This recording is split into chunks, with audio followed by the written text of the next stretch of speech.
So Sora came out, and this thing looks amazing.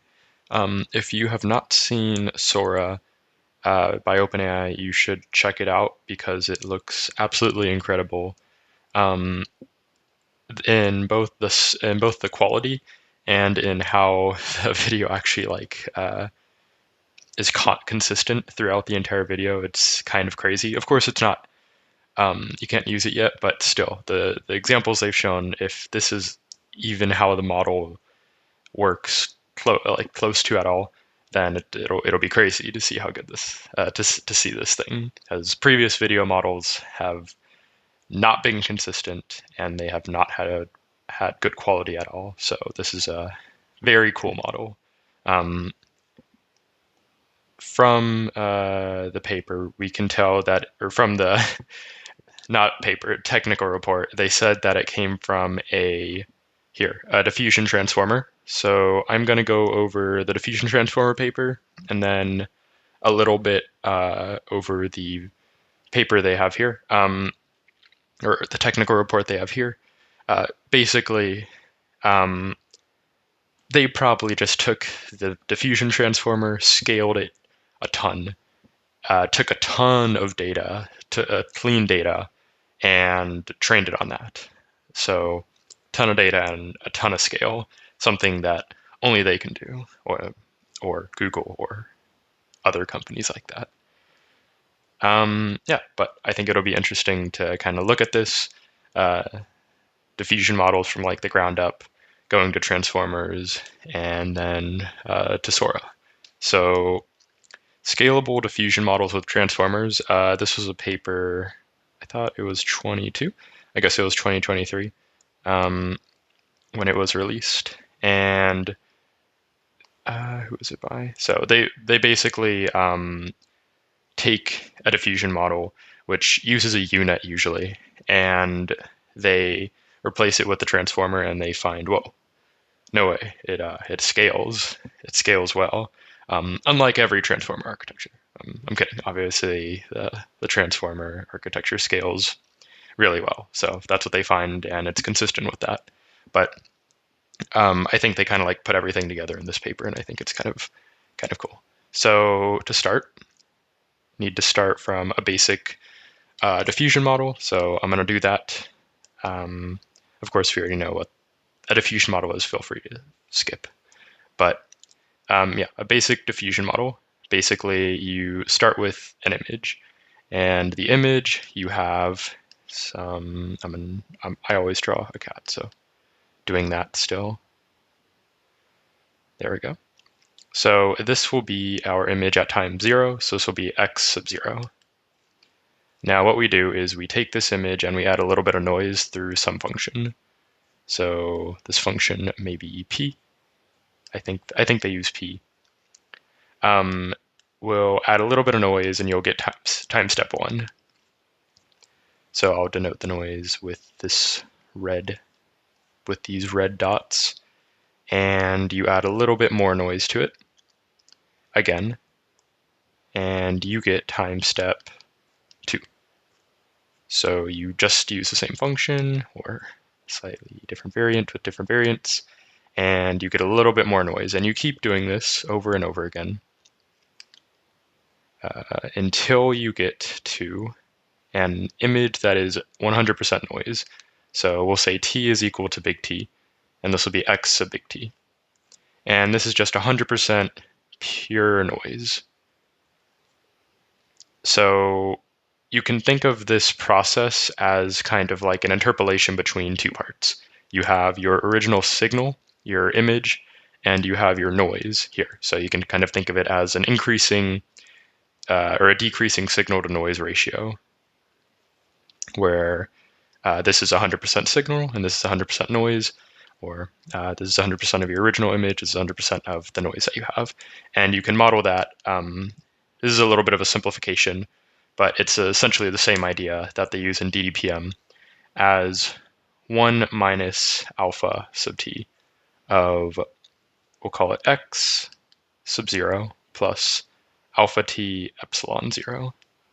So if alpha t is equal to, or alpha 0 is equal to 0 and alpha big T is equal to 1, then in this process, at alpha is equal to 0, then you have 100% of your signal and 0% of your noise. Oh, and epsilon, not epsilon 0. Epsilon is sampled from standard normal in this simplification. So, and this uses the VAE trick, where you can decompose the signal and the noise. So you can think of this as an interpolation where at the beginning of the process you have, or where at the beginning of the process where alpha is equal to 0, you have 100% of your signal, 0% of your noise, because alpha is 0. So it'll be this case. And when alpha is at the end of the process, you have that would be, this is 1, so you have 0% of your signal and 100% of your noise, 100% of noise. And you can change this to get any step in between, so you can have, say, alpha is equal to 0.1 or something like that. And that's what's called a noise scheduler, to basically schedule how you interpolate between x0 and epsilon. So that's the forward process. I'm going to move this down. And the actual process changes this a little bit to actually work. This is just a slight simplification of it. So what do you actually learn in this? So right now we have this deterministic process. If we sample some noise, we can get to it. So what you actually learn is this function. We'll call it epsilon theta. And what it learns is to reverse the process. So given a noisy image, it learns to predict all the noise in the image. So if I have this image here, like that, and I feed this through the model, so our model epsilon theta, then what we would expect is for it to give us all the noise. So specifically, we're predicting all the noise in the data. So what it has to learn is to basically remove all the signal from the data and just give you the noise. And what you can do is you can say, so this is x1, and let's say this is epsilon 1, that prediction. So epsilon hat, or rather we'll just call this epsilon theta of x1 and 1, where t is equal to 1. So just our model's prediction. Then to get x0, you would do x0 minus x1, or x0 is equal to x1 minus epsilon theta of x1, and t is equal to 1. Essentially, this is also a slight simplification, but the idea is the same, where you take your image, you feed it through the model, and it gives you the noise, and you can just remove the noise from the image to give you your image. So you train a model on all these steps. So what you do is you randomly sample images from your data set. So pictures of cats, dogs, whatever you want it to be, whatever your data set consists of. And then you sample a random time step. So somewhere along your chain. So you either have a completely noisy image or no noise at all.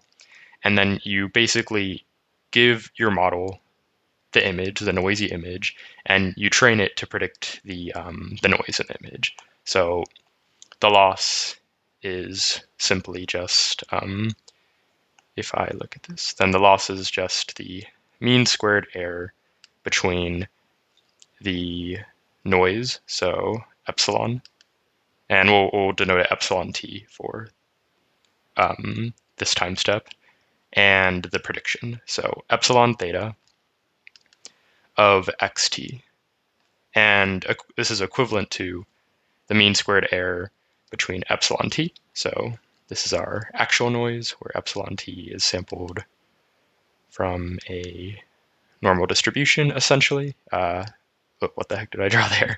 From a normal distribution. The variance will change, obviously, because you have less variance if you are not at the end of the process.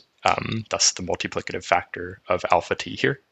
But you get the idea. You have your noise sampled from a Gaussian distribution, and then this is essentially just this right here. So epsilon theta of this thing here. And if you look at this, you can see that the model literally is just learning to remove this part here. If it removes that, then it predicts the noise here. So that's all it's doing, removing the signal, predicting the noise, and then we can sample once it learns how to predict the noise from an image. And to sample, what you do is you say, okay, our last time step is sample. We know what our last step is from. It's from a normal distribution. So you take a sample from the normal distribution and you give it to the model. And the model will predict the noise and you step in the direction that it gives you. So you could do one step where you remove all the noise. However, the prediction isn't going to be exact. So instead you move in the direction it was kind of predicting. And you can think of this as kind of like an ODE solver because it is what it is. It is an ODE. This is just a discrete, massive simplification of it. So you can think of it if I have kind of like some image here. This is our x sub t that we sample. And you have some trajectory you're hoping to have in some space. This is a very kind of obscure drawing, I guess. And it's obviously going to be some curved space. If it was smooth or if it was flat, you could just take one step. So it's going to be some curved space. So this is what we want to get to, and this is the sampled noise. So if you did one step, let's say it predicts this direction here. So it's saying this is the direction of x0, because this is kind of the path it wants to take. So kind of something like that. Then the one-step prediction would put you over here, which is not near x0 at all. So instead, you kind of have to follow the line, which is just using an ODE solver, using Euler or other methods like DPM and stuff like that. So that's the idea. And you can represent this as an ODE and SDE. And if you actually want to make it good, you represent it as an ODE or an SDE. But the idea is exactly the same. So instead of you removing all the noise, you just remove some of the noise. And that comes from the equation over here. So this is the actual equation here. Instead of it being the square root of 1 minus, so alpha t will be 1 at time step 0 rather than 0. So just flip it. And then at time step t, it'll be 1. So then you have no noise. Yeah. And the square root part is that you get the variance. So that's what we have here. And this is the equation, the actual equation used for DDPM. And like I said, you turn this into an OD if you actually want it to be useful. So you can get all of x0 in a one-step prediction by just saying, okay, rearranging this equation. You say, okay, I have our current time step, xt. I can remove all the noise that was predicted from the model, epsilon t. And then this is just rearranging the equation. But instead of doing a single step prediction, because the model is going to have some error, you move kind of in the direction it was kind of saying to go to. And then you kind of move back by some noise. So this is the next step is equal to the model or the current image. You remove the noise that the model predicted, and then you add some noise, where this noise has less variance than this noise here. So notice there's kind of two parts to this. There's the epsilon prediction, and then there's and then there's the variance. And this variance basically tells you the variance of the next step, or the variance to get to the next step. So if I have this here, it would say, oh, predict this, and then I say I'm just going to step here, or rather I go here and then I add some noise back, something like that. So that's kind of the idea. And you actually can train the model to predict the variance as well. Whenever I trained a model to predict the variance, it didn't do too much. Like the variance is already set. You already know what this variance is because you're the one who defines this process. It's this process up here. So it's just the noise scheduler that you have. But intuitively, it kind of forces the model to learn about the variance, which usually makes FID better. But anyways, that's the diffusion process. So yeah, and you can learn you make the model learn how to predict the noise. So to improve the sampling, instead of just sampling where there is no class conditioning, you usually condition the diffusion model on a class. So if you've used a diffusion model, which you likely have, you know that you give it text. You give it text to guide it. So you don't just say, give me an image, and then it gives you an image. That's what this process up here would do. Oops. This process up here is you just saying, give me an image. And then it gives you a random image because all you're doing is sampling noise. It has no guidance whatsoever. Now, to make this thing actually useful, you have to condition it on text. So our epsilon prediction becomes epsilon of x sub t, t, and then c, where c is our class conditioning. So class conditioning originally started as, say I give you ImageNet and I wanted to predict one of the 1,000 classes such as truck, then your class would basically be a positional encoding for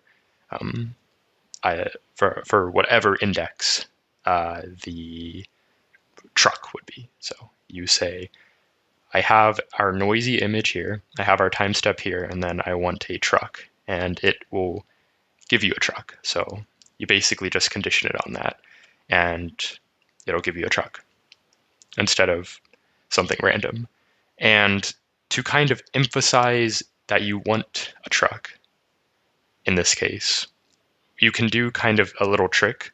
So instead of epsilon theta being equal to epsilon theta being a function of just x, t, t, and c, you can do a trick like this, where epsilon theta, I guess I'll call this epsilon hat of theta, is equal to 1 plus w of epsilon theta of xt, t, and c. So your class conditioned plus or minus w of epsilon theta of xt and t.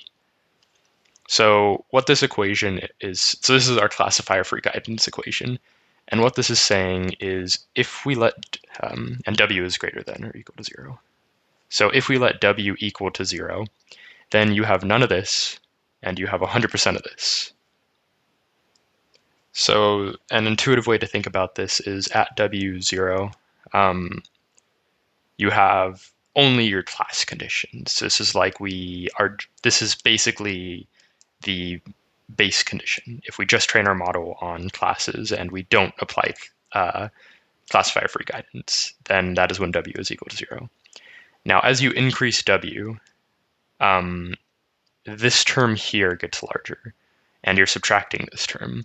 And this is basically saying, if this is the prediction for our class, so say truck, so this is the direction of truck, and this is the direction of a arbitrary null class, what we're saying is we're going to remove more of the null information. So we're going to remove information of the non-class direction and move more towards the actual class that we want to go towards. So it's essentially emphasizing the class we want the model to produce.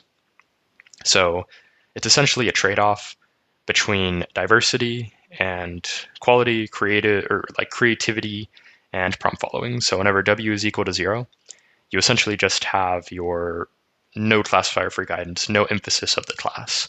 So this is a lot more diverse. You can think of it like the models being more creative in a way.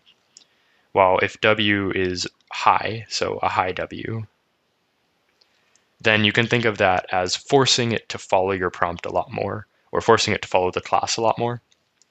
And that increases the quality. However, it can be a detriment. So if you've played with it, diffusion models, and you increase the CFG scale to 60, it'll break because it follows the formula only works so well.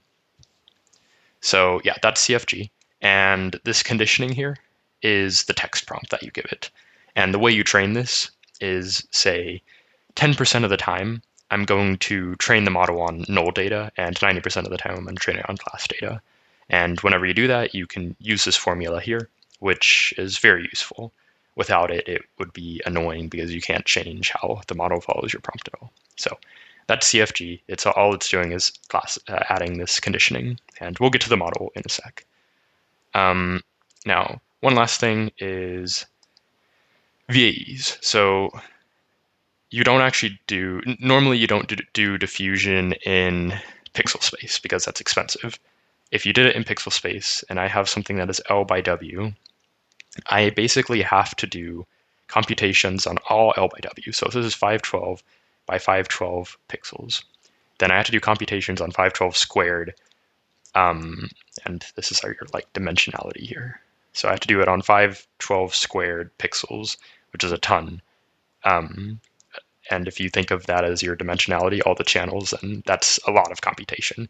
And it's also really slow whenever you're sampling because it's an iterative procedure, removing noise continually. So it's slow. It's hard to train because it's so massive, and it's not really feasible. So Stable Diffusion created the latent diffusion model. They proposed the idea, and essentially it's a two-step training procedure. So you have your encoder here, latent here, and your decoder here. So decoder. So the way you train a autoencoder is you have your image here. So this is your image. This is your predicted image from the decoder. And these are just, this is your latent. So I'll actually call this C. And then for a normal autoencoder, you have just reconstruction loss, and then they actually use a variational autoencoder. So this part here is actually, it uses the reparameterization trick like we showed above, because you want to sample from it. You don't want to have a normal autoencoder, which you can't sample from. You can't sample from an autoencoder. You can sample from a variational autoencoder, though. So they have this variational autoencoder that they train, and they train this thing first on a ton of images. So once you've trained your variational autoencoder, you now have your encoder and decoder that are very, I guess, rich, or you have your latent space, which is very rich with information of images because your encoder and decoder are hopefully very good because you've trained it with a lot of data.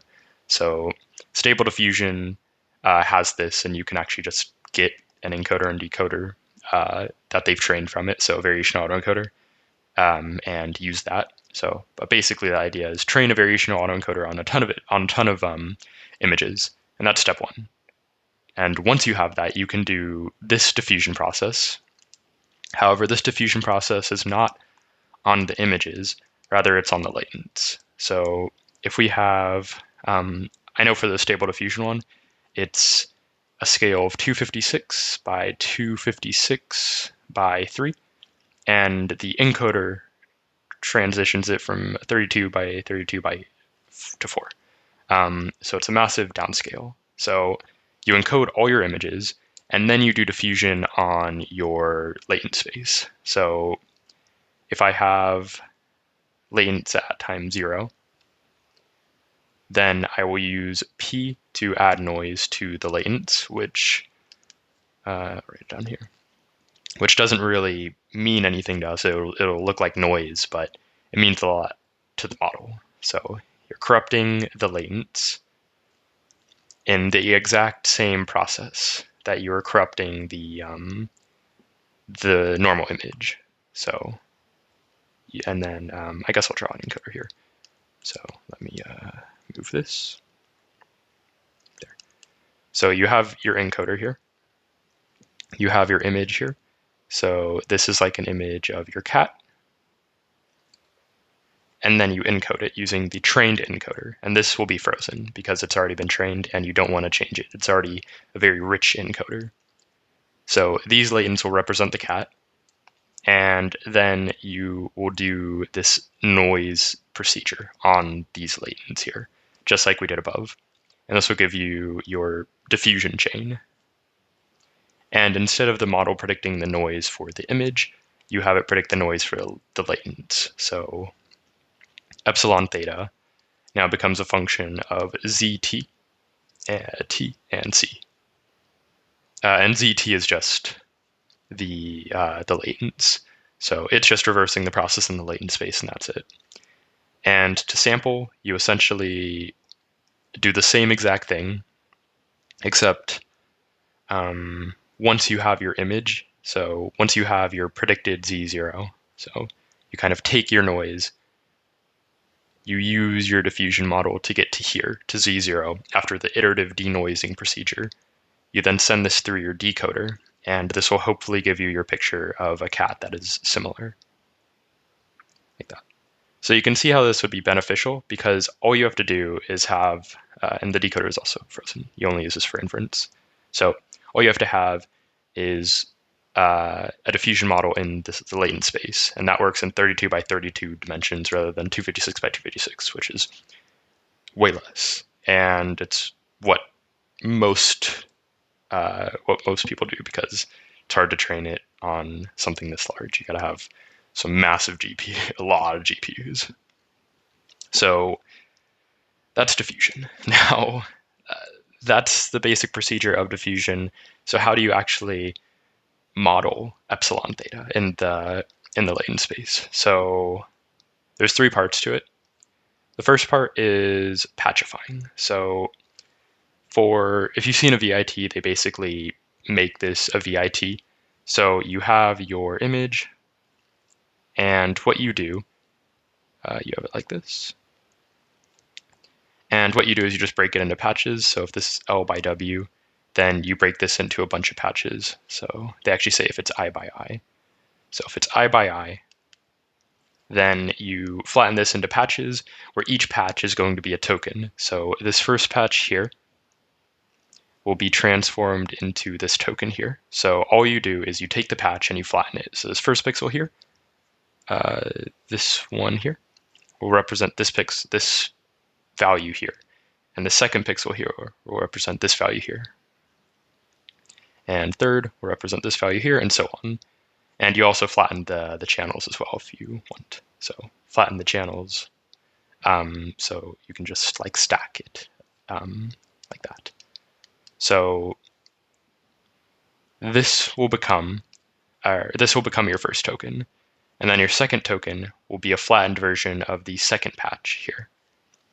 And your third one will become a flattened representation of your third patch. So they show that here.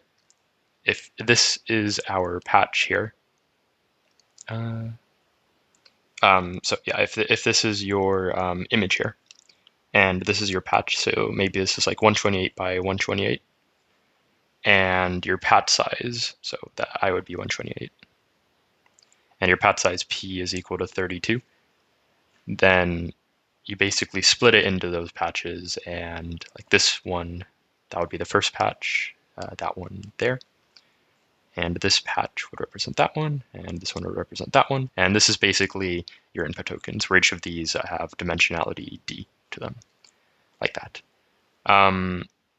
So yeah, you just flatten each patch, that's all you do. And like a normal transformer, you add positional encodings. So in the original VIT paper, they used 1D positional encodings. So you just add your normal sinusoidal positional encodings. And real quick, the sinusoidal positional encodings, for a simplification, are if you have like if you have some sine waves, sine and cosine, of increasing frequency, like so, and you have a ton of these, then you can sample them for each dimension, or for each part of your sequence. So the first part of your sequence would be represented by this part here. So that would represent position 1, position 2, position 3, position 4, and so on. And these are unique representations until your waves start repeating. So this would be your dimensionality here. So the number of sine waves you have is equal to D. And let's say D is equal to 512. Then you would have 512 different sinusoidals. Basically, on a simplification. But yeah, in a simplification, this is how you can think of it. You're basically just sampling these sine waves, which gives you a unique representation for each index in this position. Because transformers work with sets of data. If you don't add your positional encodings, then it just works with sets of data. So if you have two tokens that are the same, it doesn't know the positions unless you add the positional encodings. So you add the positional encodings, and it gives position to each of these. You could also do 2D, but the VIT paper found that 2D positional encodings don't actually do that much. So yeah, you basically just do this. You flatten it, you add your 1D positional encodings, and then you send this through the transformer. And then you can recollect it. So once this is through the DIT, you will get out your 4x4 in this case, flattened 4x4 representation. And then you just kind of stack these together. So this one would go in the first spot, and the second spot would go from this one, and you just piece the image back together, and you have your output. So that's what you do for patchifying. Simple idea, and it works quite well. And it's an important note they make in the Sora paper as well. So that's the first step. Now the second step is layers. You need layers. You need scale. You always need scale. Where's the scale? Where's the scale image? Up here. Yes.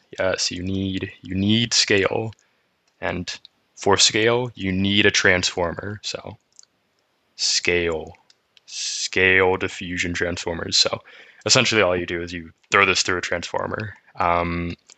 So they define a transformer, and they define it using a mixture of techniques from like diffusion models and also for conditioning, and then the normal transformer. So if we look here, this is a normal transformer, essentially.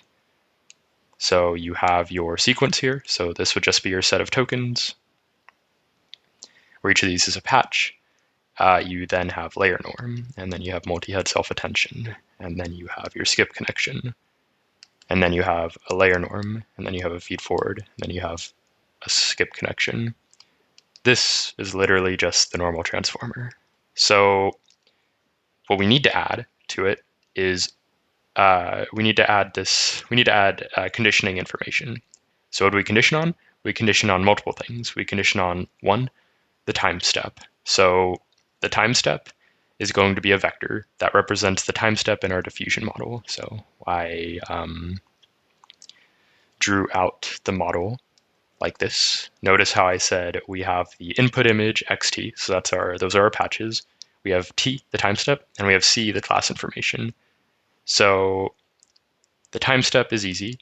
All you have to do is in the positional encoding method I showed earlier, you literally do the exact same thing for your time step. It's the exact same thing. You sample the sinusoidals, essentially. And it gives you a unique position for each time step in dimension D. And then all you have to do is concatenate that. So you have your sequence of your image here. This would represent the first patch, this would represent the last patch, and all you do is you just concatenate it. So this is your token representing the time step of your diffusion model. And then for class conditioning, so class conditioning in the normal sense is the class conditioning for ImageNet. So you have 1,000 classes, and you can just do the same thing for the class condition for the class label. So 0 to 1,000, you just have your sinusoidals that you sample, just like the time step. That's not useful if you have something like text. So the equivalence to in-context conditioning would be, in all cases, you have your text. That is some text. And you throw this through like a clip model.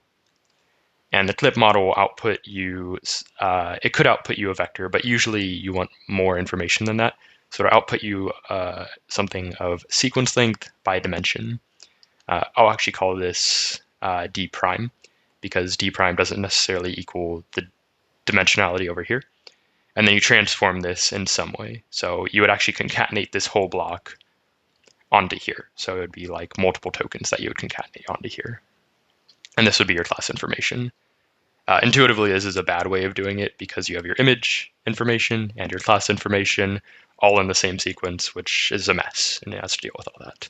So this method here is the naive method, and it doesn't work very well, just concatenating the information on. Now, what's usually done is you usually do multi-head cross-attention. So instead of having, so in the normal transformer, you had a decoder layer, and the decoder layer was self-attention, feed-forward layer, and in the decoder you had a multi-head cross-attention. And the cross-attention was for conditioning on the input sequence. Now, instead of just conditioning on, like conditioning by concatenating, you have your input sequence, which is just your image. I guess I drew it in black, so I'll keep doing that. And then you have your conditioning, which would be this, and your text. If it's just one-dimensional, then you can make it one-dimensional, but usually you have more. So you have this sequence here, which is like S prime by D prime, and this would be S by D.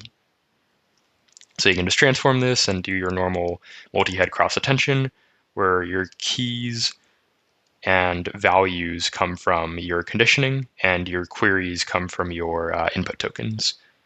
And if you do that, it works well. However, the problem is it's very computationally expensive because you have to do another attention mechanism, which is a hefty process. So what they end up doing is this block here.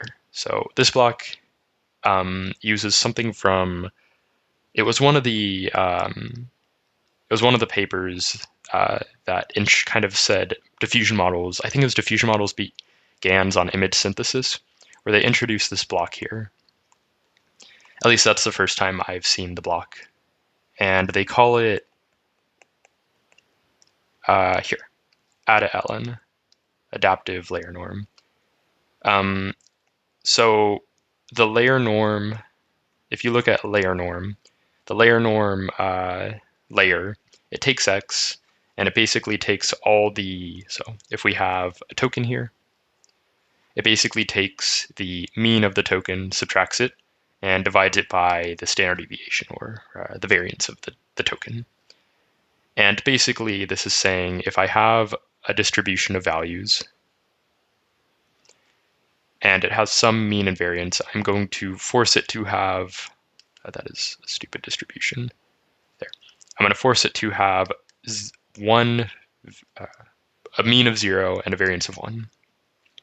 But then I'm going to allow the model to change the variance and change the variance and change the mean, so it can shift it to, say, somewhere over here, and maybe it's a larger distribution, and essentially allows it to just normalize the data so that it doesn't go crazy. Now, this is usually done just as set values. So these are just vectors of dimension D that are static. Once it's done training, you have these, and these are just learnable parameters.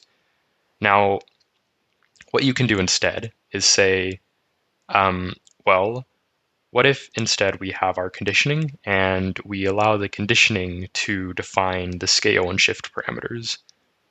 So intuitively, if I have a vector, then I can do this. I can just say I have two linear layers, linear layer 1 and linear layer 2. So if I have a vector of dimension D, I can just transform this twice, and this will give me my gamma and my beta.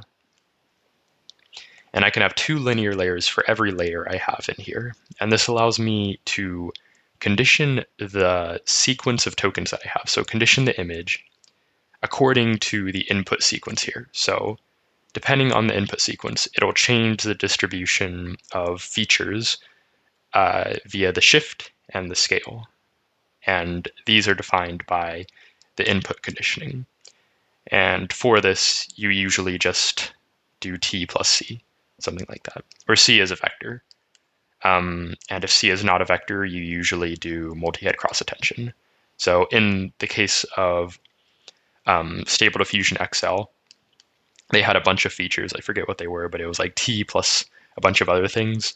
And they did something similar to this, where you basically do the scale and shift of the feature information, of the image feature information according to the conditional information. And then if you have the clip embeddings, you usually do multi-head cross-attention. As for Sora, we have no idea which one they do, but it's likely you would do multi-head cross-attention for the text information, and this for the smaller vector information, such as the time step. This allows you to get a lot of information out of the sequence, the conditioning sequence. This is a lot less information, but it works if you're only dealing with, say, 1,000 classes. So your layer norm becomes that, and you also define a scale. So if this is an identity here, then, so this is just another vector of dimension d. Then this basically says I'm going to select, I'm going to allow the conditional information to select features from, to select features from this part here, where that part, so from this part here, the transformation. So I'm going to allow the model to select features from the transformation, and it can either say, so if this is zeros, then it selects no features from the transformation, and you just have your identity. And if this is, say, 1, then it doesn't scale anything at all, and you have your identity is updated by this. And maybe if this is a really high value, then your identity is basically nothing. It's not an identity. It goes away, the skip connection. So this allows it to say how important is this layer here, and it's based off the conditioning. So that's what we have. Now this is the block, and essentially all you do is you have this latent noise.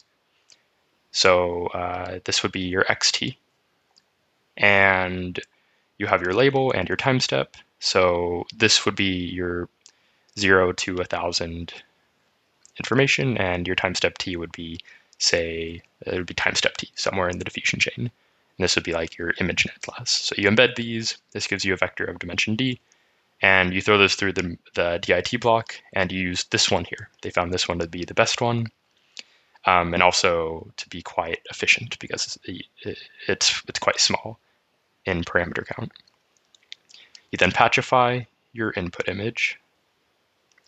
You send this through the DIT block with the conditioning, and you have an output layer norm, you have a linear and reshape, and this will output your noise and mean for each part. So it'll output this for each part. Oops. Well, rather, it would output a sequence. So it'll output a sequence here, and in the linear and reshape, this essentially takes all the features and changes them to be of whatever shape is needed to, whatever shape is needed here to reshape it in such a way that you get, it would be I by 2C. So you can reshape this, take the patches and put them back together after you do this, and you get 2C in this case. And that's because you predict the noise and the mean. So you just do that in such a way you can kind of put the image back together and get out the predicted noise. And this is our diffusion model here. Given an input image, predict the noise and variance. So that is the diffusion model. And that's the diffusion model. I don't think they say anything else about the output decoding. Yeah, it's just P by 2C tensor. So that is that. So if we look at the, if we look here, in context sucks. So that's just concatenating. It's pretty bad. Cross attention is pretty good. And the best one is this one here, the last one that they showed. This one is without the alpha parameter. So they show that this one is the best training steps versus FID. So that one works quite well. So they show a lot that scale is all you need. Because I guess that's we've just gone to scaling things. They also show that compared to a lot of the other models, it is the best in terms of like the visual scores. So precision and recall is just reconstruction. This here is like the visual score is like FID and inception score. So it does the best compared to the other models. according to that. Yeah, so I mean, it does well. Obviously, it does quite well because Sora exists.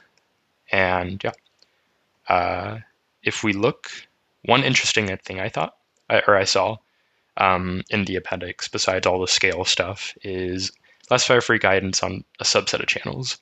So what they do is they read this here. In our experiments using CFG, we applied guidance only to the first 3 channels of the latents instead of all 4 channels. So that is interesting. Just something I saw in the appendix that was interesting. So instead of just applying it to all 4 channels, you just apply it to the first 3, which is kind of cool. You don't usually see it applied to all 4, so I guess that means that the like you don't need to condition all the channels. You only need to condition part of it, and that's what they find. They find that it's almost exactly this. Like it's the FID is very similar if you just condition on 3/4 of the channels instead of all 4. So less computation that you need, and that is the DIT model. So DIT, Scalable Diffusion models with transformers. Now with all that, we can go to Sora. Okay, so Sora uses DITs, like we said here, and that's pretty much all the information we know. So I showed how the patch part works, and you can look here. They essentially patchify each image and then put it in a sequence. So instead of it being the single sequence of for an image, this is a single sequence for a video. So let me actually put these side by side here. No, let me get out a paper. There.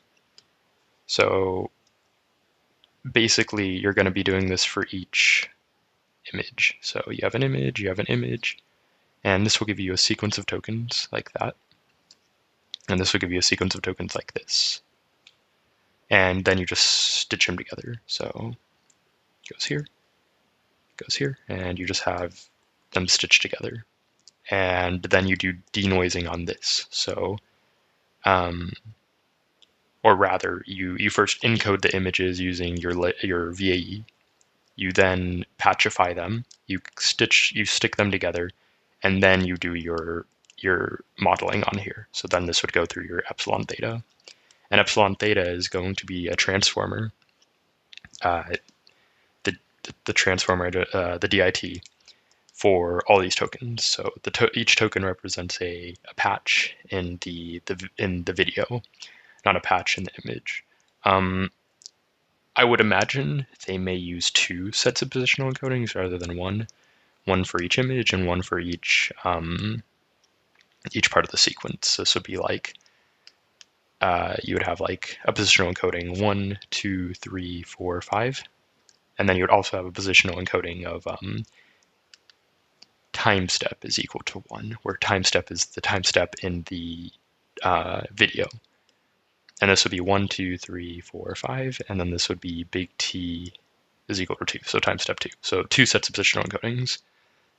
And the way they actually encode different sized images.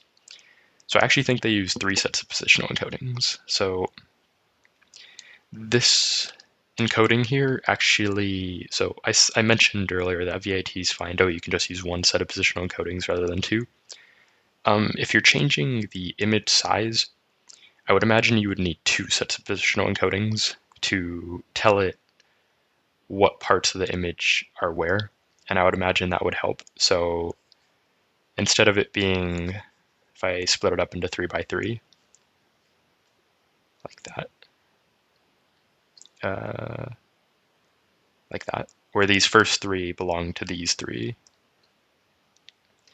Let me move this. Then I would imagine it would be something like 1, 1, 1, 2, 1, 3, where this would be 1, 1, 1, 2, and 1, 3. And then it would be 2, 1, 2, 1, 2, 2. and 2, 3, like that. So 2 sets for one image, because if you're changing the aspect ratio, then you can't just, I would imagine you would need 2 sets of positional encodings, because if I change the aspect ratio to say this here, then, and I just did sequential ordering, then this would be 1, 2, 3, and 4, and this would be 1, 2, 3, and 4. So I'd imagine you would need 2 sets to do different aspect ratios. And then you'd need a time step for each part of the video. So that's how I envision the video being encoded, and then you just throw this through the transformer. That's the only thing I think that may have to be changed. So yeah, space-time latent patches, video compression network. So it just takes in a video and outputs a video, the VAE. So they say at different durations and aspect ratios, so I'd imagine you would need different sets of positional encodings for that. Or maybe they just use 1D, but I don't think that would work. Scale is all you need, of course. What else do we got here? So we got videos of scale is all you need. Variable durations and sampling flexibility. So yeah, this is just different aspect ratios that I was talking about, and they say, if you say just use a square aspect ratio, then stuff gets cropped out. If I go down here, then if you force it, then the videos it generates are kind of cropped. While if you do different aspect ratios, they're not cropped, because it doesn't learn the crop. It learns the crop if you crop it. Stable Diffusion XL actually had kind of like a way to get around that as well. But it looks like they don't do that. Language understanding. So DALL-E 3 used a method where so they noticed that the prompts that were being made by humans were bad. So what they did is they trained a model to recaption the images. So you would give it the image and then it would caption it for you, and then they would use those captions instead, and they found that it works quite well. If you use DALL-E 3, you may notice that it follows prompts a lot better because the captions it was trained on were better, so it follows prompts a lot better than if you use, say, Stable Diffusion 1.5. It follows it a lot better, DALL-E 3 does. So another thing that they do with GPT-3 or DALL-E 3 is they blow up the caption. So the caption you give it, so you ask it, say, I want an image of a dog in a field, something like that. It actually blows that up into a bigger, more descriptive prompt. So it adds a bias from GPT-4 with that, but it tends to make the image a little bit better. They found that. So those are 2 things that they do, and it looks like they do the same thing here. Similar to DALL-E 3, we also leverage the GPT to turn short user prompts into longer, detailed captions. So it's a bias they add, but it's a bias that seems to work quite well. Prompting images and videos. So this is something from Luminaire that I think they may do something similar. So if I go, do I have it up? I do. So if I go to the Luminaire paper, then instead of just giving it noise here, so instead of just giving it the noise, they give it 3 parts. So they give it the noise, so this would be your XT. They give it the input, so this would be your conditioning. Say I want to condition on an image. So say I have, let's just say in a normal, like in a video context. So in a video context, if you generate a bunch of frames. Let's say I want to condition on 1 frame, or a few frames perhaps, and then I want it to continue it. So maybe I have some like GIF that I have, or I have a single image and I want to animate the image. Then what you do is you give it the image, and this would kind of be the blank frames that you want to generate. You have more of those, and you also give it a mask. So the mask basically is a 1 where we want it to keep the image and a 0 otherwise. And then you add the noise here. And this is the noise you're going to send through the model. and you concatenate all these features. And this would be three features, and one feature, or maybe four and one. This would be basically your channels. So it would be 2C plus 1. And that's your dimensionality instead of just your normal dimensionality of C as your input. And you send all this through the diffusion model, and the idea is the model learns to be an identity here. It just pastes this here, and you can actually force it to do that. But it basically learns to be an identity there rather than you forcing it to be.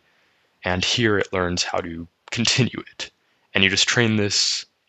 You basically, in this paper, they took the model and then they fine-tuned it on more videos in this way so that it learned conditional generation. So if we go back here, you would give it the image. So we would give it the image here of the dog. I'm not drawing it. I'm going to just say dog. So this would be our conditioning. And then you would give it the noise. So you have your set of noise here. And this would be xt, or rather x big T, because this is where you start. And then you give it a mask of 1 here, 0 here, and 0 here. And this would be our mask. And then you send all this through the diffusion model, where you patchify all these, of course. And you do it like normal, except, like I said, your features are 2C plus 1, rather than just C. So this is what you get. And I'm thinking they may do something similar to that, because it seemed to work quite well in Luminaire. So that is that. Yeah, you condition on an image, and you get out a video. And it's better than just forcing the model to do that. Extending generated videos. So like I said, maybe you have 2 frames of a dog. Then you just add those frames and mask them. Yeah, so extending. So if I generate a video, so I have the model here, I have the noise here, so it's a few frames, frame 1, 2, 3, and 4. Where this is the noise, x sub big T. I send that through the model, I get out 1, 2, 3, and 4. Then what I can do is say, well, I'm going to take the last 2 frames, 3 and 4, 3 and 4, where these masks here would be, the masks would all be 0. And then I take those. I can put the masks as 1, 1, 0, 0. So these would be the masks, these would be the classes, and then I have the noise, of course.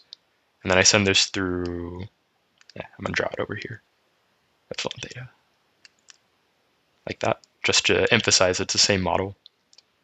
Then this will give you frame 3, 4, and then it will give you frame 5 and 6, where these are frozen if you send it through the model again. So just a way to extend it by the masking procedure. Video to video editing. So you've probably seen people do editing with images, and it's the exact same way. What you do is if I go, I do not have the chain anymore. It went somewhere. If I have my chain of images like this, so I have my cat, and then I have, and I want to edit it. What I do is I say, okay, I'm going to go to some middle step. So we have the 2 extreme cases. So this is our x0, or z0, whatever you want to call it, and this is x big T. So if I want to sample, I would just start here. But let's say I have an image here, and I want to just like kind of change the style, maybe turn it into a dog or something. Then what I can do is say, well, I'm just going to add noise to 50%. So I will have an image that is somewhere in the middle of the chain. If I add noise 100%, then it'll generate a completely new image. But if I just give it, say, 50% of the noise, then it becomes a really noisy version of the image I had. Like a really, really noisy version. It's more noisy than this, where you can kind of barely see the cat, but maybe it has the structure of the cat. And then you send this through the model, and you denoise this into something new. And maybe you also condition this on text. So this would be like a dog or something like that. And then this would generate you, I don't know how to draw a dog, unfortunately. So I'm writing dog. And it would generate you a picture of a dog rather, but it still keeps kind of like the style of this image here. So the idea is exactly the same with a video diffusion model. You give it a video, you add some noise to it, and somewhere in this middle, somewhere in the middle of the process, you then denoise it, and then it changes the style of the video according to the prompt you give it. Connecting videos, it's whatever, more masking. Hopefully this does not crash. Yeah, more videos. Image generation. So image generation, you can just give it one frame and say, I want to generate one frame. And it does really well with that, which is kind of crazy. Merging capabilities, whatever. Interacting with the world. This was kind of cool. So apparently it can simulate Minecraft, and it can have a policy play in there while it's being simulated by Sora. So that's pretty cool, and it would be really cool to see that actually work. So probably one of the most interesting parts of this is having a policy play in a world that it simulates in Sora. So that's probably my favorite part of this. Yeah, and discussions and stuff. So hopefully this doesn't crash my tablet. I'll scroll up slowly. Anyways, yeah, that is Sora. So if I'm going to stop here because it may crash my tablet, or rather the video. If I scroll up, it's like, oh, it has too many resources being used. Anyways, yeah, that is Sora. And that is kind of the idea. So it uses DiTs, and it may use some masking procedure to generate this. But basically, if you have a transformer and you have scale and you have data, you can generate some amazing looking videos, apparently. So we'll see how this works whenever it comes out. And it's a really, really cool model. It's probably my favorite model that has come out because the jump is insane from video models we had to video models, or to this video model is crazy. So really cool model. Really excited to be able to create videos with it.